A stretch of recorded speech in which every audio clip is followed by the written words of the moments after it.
Hi, friends. I'm going to read you the story of one of my heroes, the life of Ruby Bridges.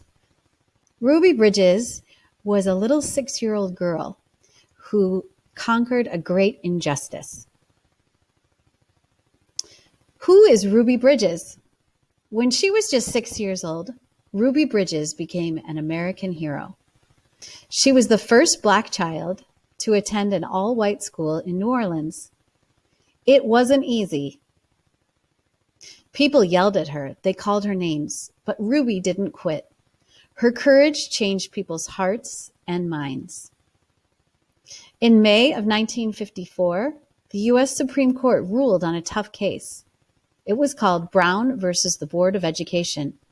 This ruling changed life in America. In many states, white children and Black children went to separate schools. This was called segregation. The Supreme Court said that separate schools are not equal. Schools now needed to integrate. So for us in 2020, that's hard to imagine, but it was true. A few months later, on September 8th, 1954, Ruby Nell Bridges was born. She lived in Tylertown, Mississippi. Her parents worked on a farm, so did her grandparents. When Ruby was 4, her family moved to New Orleans, Louisiana. They hoped the bigger city would have better jobs and schools. Most of New Orleans was segregated. Black and white families usually lived in different areas. The New Orleans school had been fighting integration since 1954. Ruby began kindergarten in an all-Black school. That spring, a judge ordered the schools to integrate. They had no choice. They began with 5 African-American first graders. Ruby was one of them. If her parents agreed, she would go to first grade at an all-white school. The Bridges had a decision to make. Should Ruby be one of the first Black kids in an all-white school? Her dad feared trouble, but her mom wanted Ruby to have a better education. The city continued fighting against integration. That September, Ruby began first grade at her old school. On November 14th, 1960, Ruby moved to an all-white school. She was the only Black child going to William Franz Elementary. The other African-American first graders went to a different school. Ruby's mom went with her. So did 4 federal marshals. People were angry about integration. They took it out on Ruby, and they protested. They yelled and threw things. Ruby did not understand why people yelled at her. Miss Henry, Ruby's teacher, was kind and helpful. Many people were not. Parents kept their children home from school. Ruby was one of the only students in her classroom. She studied alone. She ate alone. When she had to use the bathroom, a federal marshal walked with her to keep her safe. Ruby's first grade teacher, Miss Henry, holds an old photograph of her with Ruby. Ending segregation. Ruby felt lonely because she had no classmates. Her dad lost his job.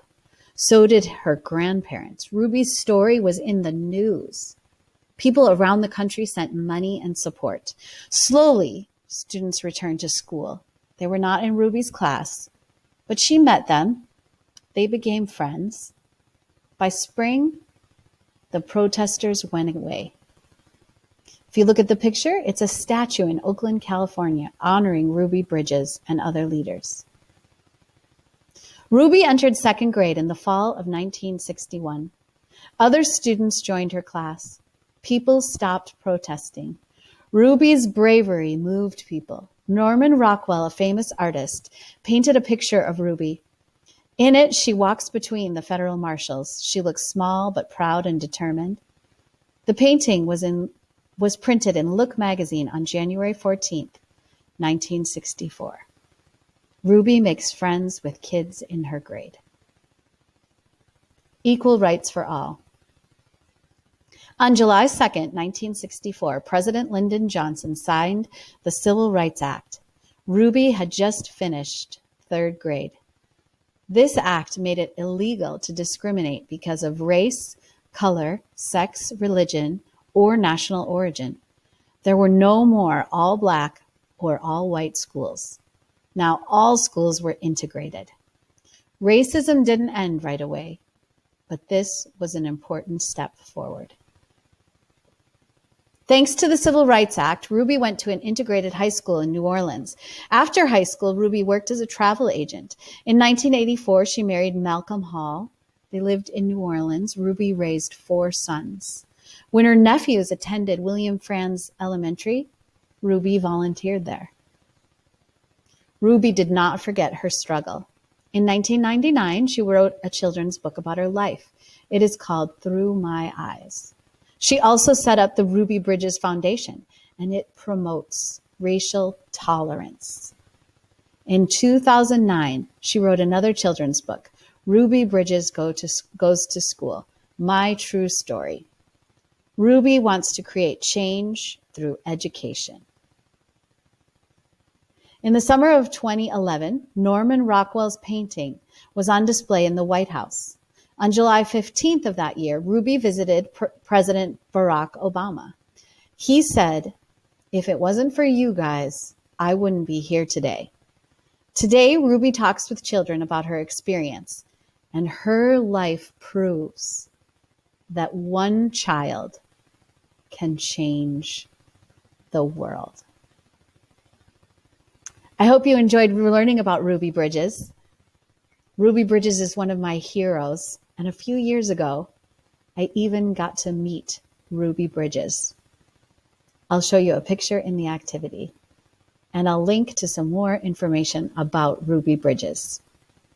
Hope you enjoyed that.